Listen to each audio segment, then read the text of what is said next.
Good evening, everyone. Welcome to this regularly scheduled Township Board of Supervisors meeting. Before we start tonight, I would like to ask everybody to stand and join me in remembering Detectives Cody Becker, Mark Baker, Isaiah Emmenheiser, who lost their lives in service to this community, and also York County Sheriff's Detective and the Northern York police officer who were injured in the event. So please bow your heads and pray in your way as I pray in mine.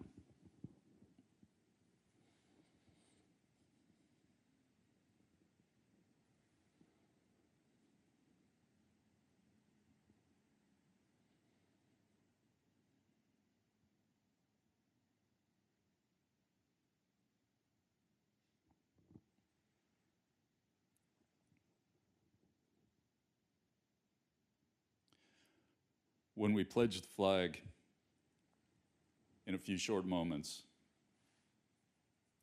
I would like to remind everyone that this country was founded by spiritual men for a moral people.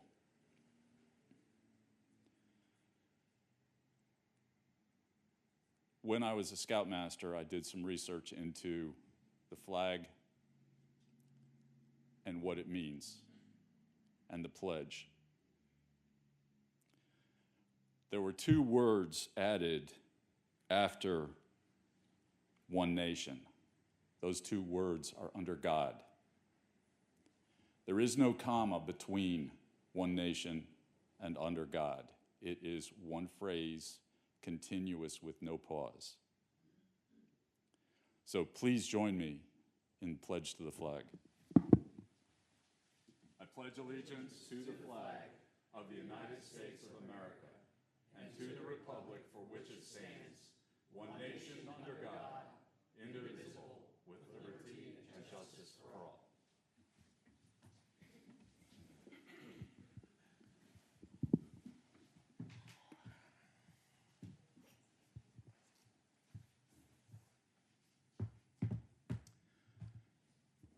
There have been no executive sessions since the last meeting, so at this point, we come to our communication from citizens. So what I want to do this evening, first of all, we're going to keep this very orderly and timely. There may be a lot of people who would like to address the board. If there is anybody who would like to address the board on an issue that is not related to the school, I would like that to happen first. And what you can do is you can raise your hand, be recognized, come to the podium, state your name and address for the record, and make your comments. They will be brief comments. They will be directed to the board. The board probably will not respond. If there is anybody on Zoom who would like to address the board, you can click the raise hand button. You will be recognized. Speak clearly into your microphone. Identify yourself and your address. These comments are for citizens of the community and tax-paying business owners in the community. Anybody else, I would ask you to please write your comments, either written or in email, deliver them to the manager or the secretary, and they will be delivered to the board. So at this point, I would like to open up the floor to anybody who is not here for the school. Yes, sir.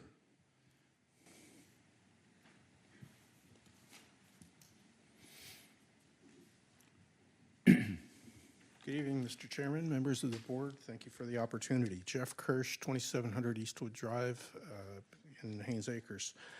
On the subject of insurance, if anyone in the room here is an expert at insurance, I'm certainly not. We all know insurance collects your money continuously for the expectation that you'll avoid financial harm from some defined future calamity.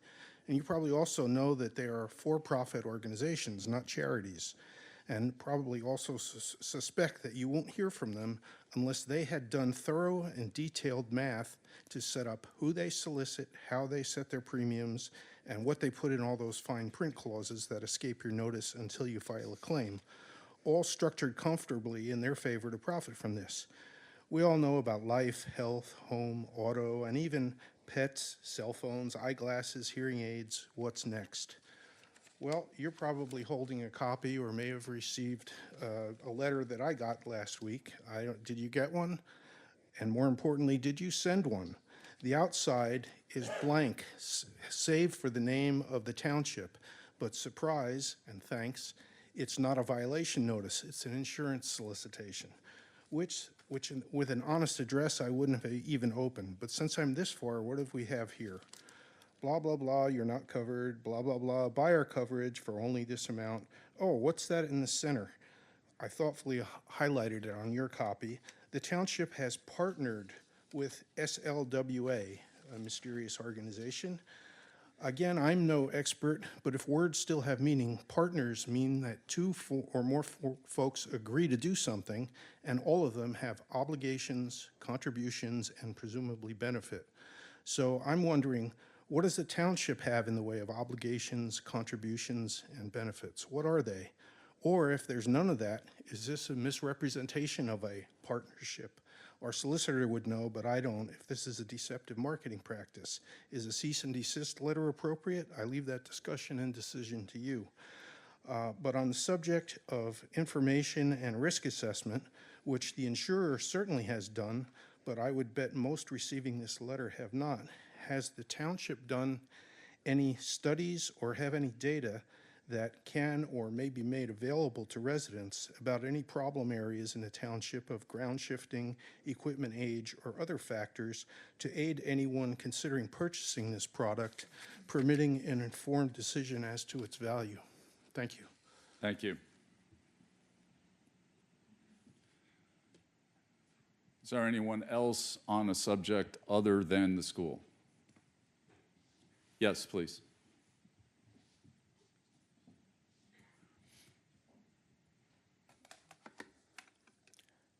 I'm Frank Flanagan, and I've resided in the township at 40 North Marshall Street for the past 28 years. Last month, I did not address the board at the meeting, but I am in line with everything that Dawn Snyder brought up concerning the current problem set for our feral cat situation centered in and around North Marshall Street. At various points in the past, I considered attending a meeting to bring this issue to the attention of the board. Instead, I've written the township manager, Mr. Mark Hodgkinson, a series of letters since June, kind of identifying and explaining what the neighborhood faces and what some of the residents have done to try and solve the problem.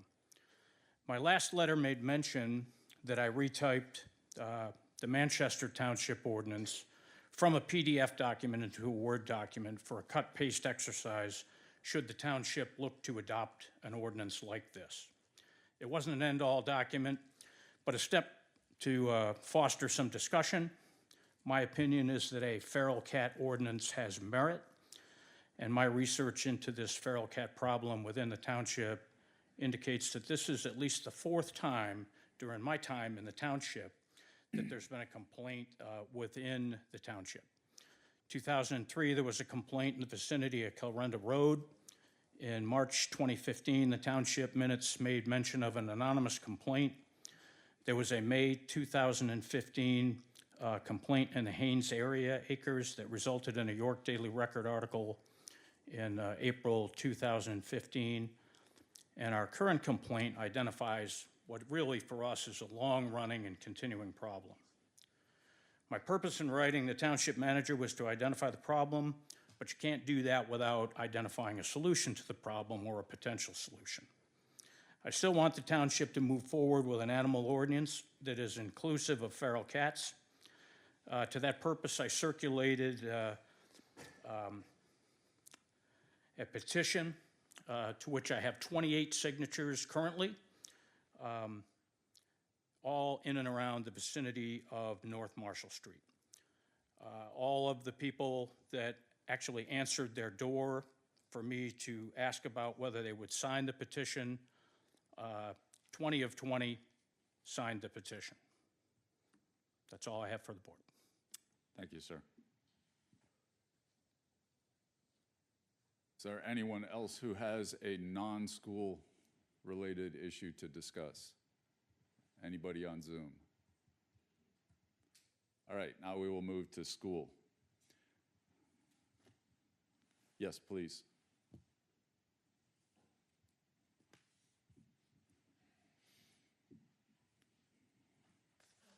Danny Barker.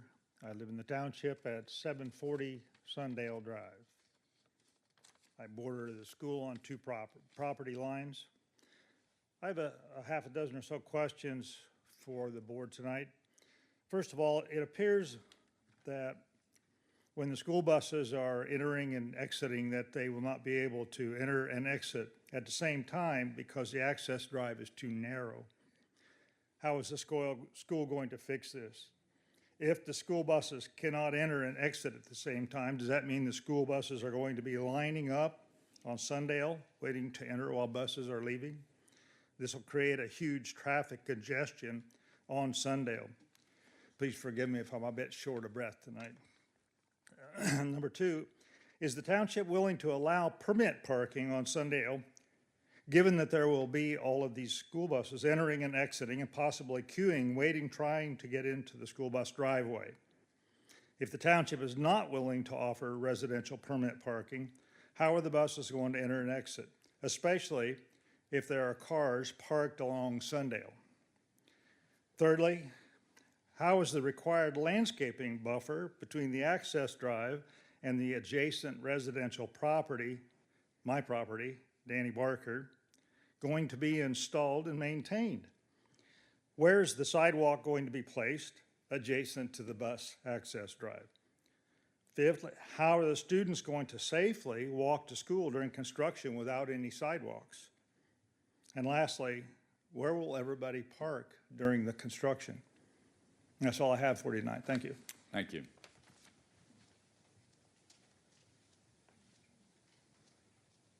Anybody else?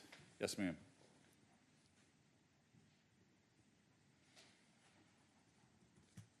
Judy Barker, 740 Sundale Drive. I have two boundaries with the elementary school. Addressing 4 areas of concern that completely destroy the claim that a project approval from this board will not alter the essential character of the neighborhood. First, the attack on civil rights of the residents directly affected by an approval of this project. In June 2024, the township denied the special exception and variance request from a group of 3 men seeking to start a new home business on North Kershaw Street in the township. The basis for the denial was of several specific areas of failure to meet legal requirements of the township. These several legal requirements, by the very nature of their existence, serve to protect the essential character of the neighborhood, which is a protection of the civil rights of the residents.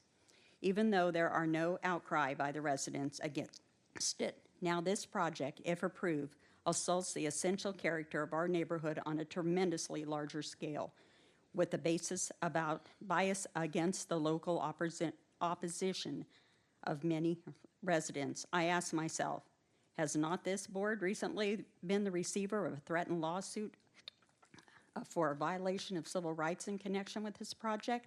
My comment is, great caution is obviously in order on your part. Second, the danger for years to come of sinkhole creation, identified by the K&W engineers' written multi-layer warning. This is an outrageous assault on the essential character of our neighborhood. As you have reviewed the planning documents and drawings provided by the K&W engineers, and specifically in the post-construction stormwater management narrative and calculations, I certainly hope that you have observed the repeated warnings concerning the danger of sinkhole creation as a result of moving forward with project approval and ultimate physical construction. If this risk is assumed by the board by virtue of a project approval, it is highly likely that you will have played a large role in exposing our township to a class action suit of affected residents, which will have a basis firmly established by commonality of harm, shared factual questions, numerosity, typicality, adequacy of representation, actionable conduct, and more. My comment is this: make the prudent decision and deny this project at this location entirely on the basis of the real and present danger. Third, the reality of new roadways being shoehorned into a space that effectively remove reasonable buffer areas.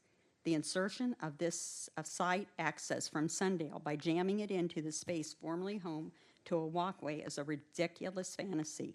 This ignores the actionable legal right and probability of residents to park a car anywhere along the street border of each of their properties. This will directly impact available turning radius space by removing up to a third of the usable cartway. As we all know, when this kind of restriction exists at an intersection, tractor trailers and buses have no other recourse but to violate the law, and they do, by crossing the center line and normally traveling upon and damaging sidewalks and resident-maintained lawns. Fourth, addressing a roughly 100% increase. Please wrap up your comments. Yeah, can I? Thank you. Short one. Fourth, addressing roughly 100% increase in vehicular traffic. The 34-foot cartway designated as Sundale Drive is not currently passable in two directions simultaneously when the legal right of residents and others to park on the sides of the cartway is acted, which is often. This is also legally done, destroys required lines of sight across from the intersection. The outrageous increase of vehicular traffic represents a similar increase in risk of pedestrians or harm or death. This is an assault to the essential character of the neighborhood. This is the creation of a large-scale situation which is inherently unsafe. Thank you. Yes, please.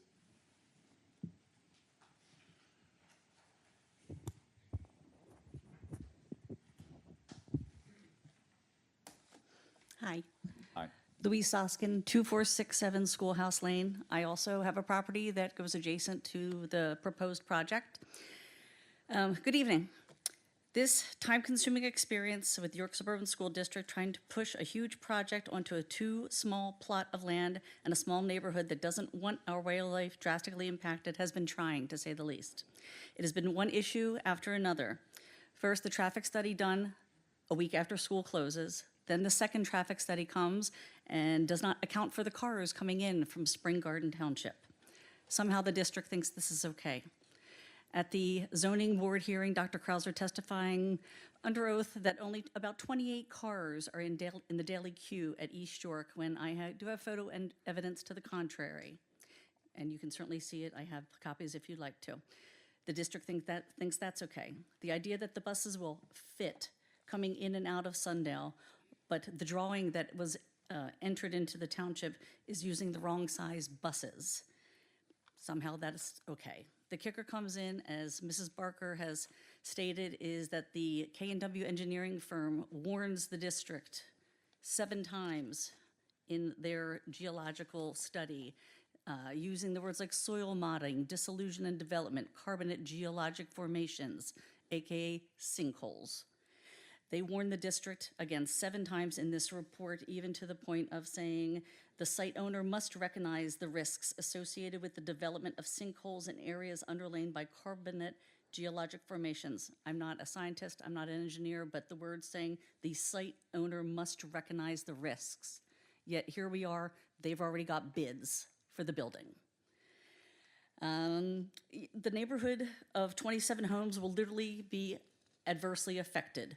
Who knows where this water will go and who knows when a sinkhole will open.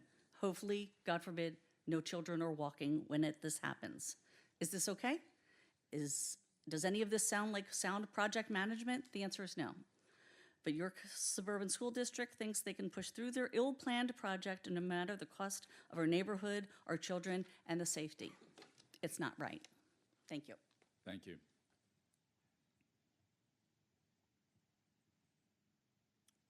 Is there anyone else who would like to address the board?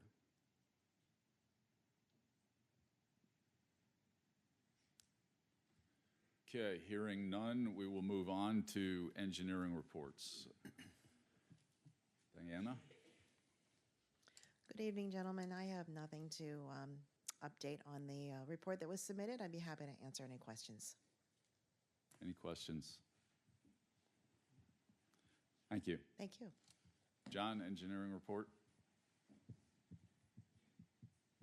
Good evening. I have nothing to add to my submitted report, and I'll entertain any questions if you have any. Any questions? Thank you. Thank you. Next, we have our consent agenda, and we have items 5A through G. Mr. Chair, I'd like to move to approve consent agenda items A through G. Second. I have a motion and a second. All in favor? Aye. Aye. Next, we have bids, proposals, contracts, and agreements. First one is authorization for township manager to execute quote number Q-00947-361 from 8x8 to implement a new telephone system for the township in an amount not to exceed $3,221.27. Mr. Chairman, the existing phone system for the township is a premise-based phone system that's roughly 20 years old. It is no longer being supported and has failed us recently in a couple extensions. This proposed phone system is a cloud-based system and is Teams ready. Excellent. Mr. Chairman, I move for authorization for the township manager to execute quote number Q-00947-361 from 8x8 to implement a new telephone system for the township in an amount not to exceed $3,221.27. Second. I have a motion and a second. All in favor? Aye. Aye.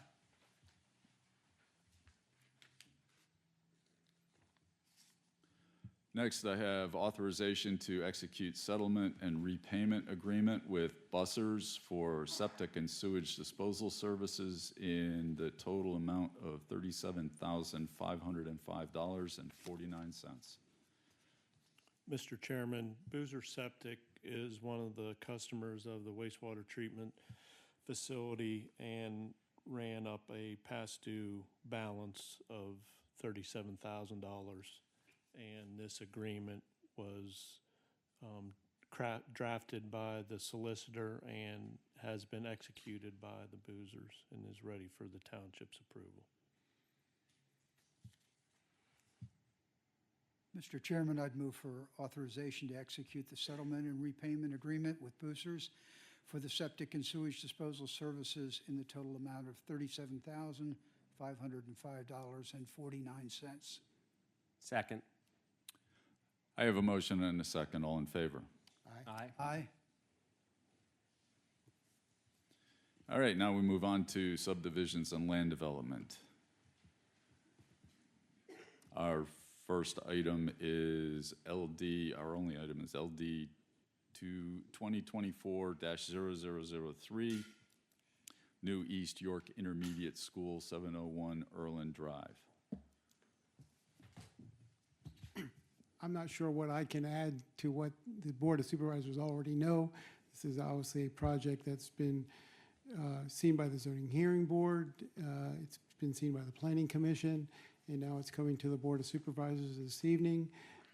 Obviously, the York Suburban School District is looking to put a new intermediate school on the 701 Erland Drive site. It's currently an elementary school, and we have K&W engineers representing the site plan tonight. I believe they have counsel here as well. So without trying to step on their toes with their project, I'm going to turn it over to, I think Mr. Schuster's here tonight with K&W, and we'll go from there. Thank you. Hi, good afternoon, everyone. My name is Ryan Schuster with K&W. Like you mentioned, we are here for the new Eastern York Intermediate School. We do want to have just a little bit of open discussion, if we can, on some of the remaining comments that we've gotten from First Capital Engineering. Specifically, the one regarding the bus turning templates. So have those templates been delivered to the engineer? I can go to the plan screen and we can look at those templates Please themselves. answer the question. Yes, we provided bus turning templates When on were our they, last submission. when were they provided? They were submitted on July 18th for review, and we got the review on September 17th is when the letter is dated. So the template that I saw that was from back then shows conflicts. You heard from the residents here tonight. How do you plan to handle that? So what we did was we adjusted adjusted the stop bar along the entrance of Sundale Road. So you adjusted things. All right, I haven't seen that. The board here has not seen that. As far as we know, that has not happened. So that is too big of an issue for us to allow a condition. And that's nothing that has been delivered to us before this meeting. So that is nothing that we can act on tonight. Okay. While we have this discussion, can I at least describe the revisions that will be made and see if it would at least be So acceptable? that means they will be made, so it means we don't know Well, what they look like today. Our most They're not in our revised- packet tonight. Our most revised plan set that was submitted did provide that revision. I guess I can't speak to the plan set that has been viewed, but that was the revision that was made in our last When was that session. submitted? That would have been according to here, the July 18th. I just wanted to double check. August. Revised plan is August 21st. Yeah. Yeah, according to the revision date on these drawings here. It is. Okay. Yeah, the last revision there will be August 21st. So it is, which page is it on? It would be the last few plan sets. And the board has been provided the most current land development plan that I had available, and that's what you have received. Which is the August 21st date. Correct. I'm not sure if there's a way of going to the very end here. Complete with a bus turning template. John, you have satisfactory bus turning templates? I was under the impression that you did not have satisfactory bus turning templates. Even the ordinance requires that the two vehicles be able to enter and exit without an overlap or a conflict. And we still do not have a sufficient room for the vehicles to pass one another at the same time. If you look at their drawing C902, they show a vehicle turning out, making a right turn onto Sundale, and they're showing a vehicle coming out and making a left turn onto Sundale, but there's not a vehicle going into Sundale to make that maneuver. So there's still an overlap and there's still a conflict. So those vehicles, the driveway, I think the radii need to be enlarged to accommodate those movements. So it doesn't work. It's not shown on C902. Mr. Chairman, the most logical thing to do is table it because clearly the board has questions of the engineer and it's not fair for the engineer to essentially do homework on the spot. And, put him in. I agree. He has to make an immediate decision and recommendations to the board. Yeah, I'm not prepared to make a decision on this. Mr. Chairman, I move the table. I'll second that. I have a motion and a second. All in favor? Aye. Aye. Aye. Thank you. Give him that, be excused. Thank you.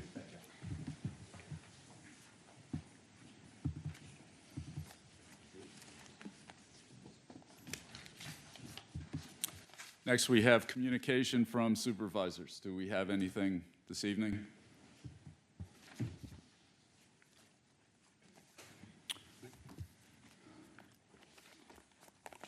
Solicitor's report. James. I've submitted my report. Are there any questions from the supervisors? Any questions? Thank you. Manager's report. Mark. I do not have anything to add. Any questions for our managers? or for our manager. Thank you. There's an S at the end of it.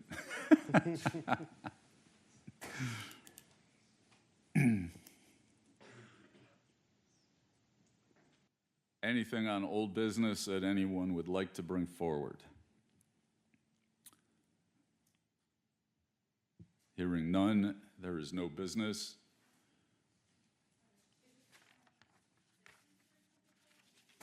No, sorry, that was at the beginning of the meeting. Meeting is adjourned. Thank you, everyone.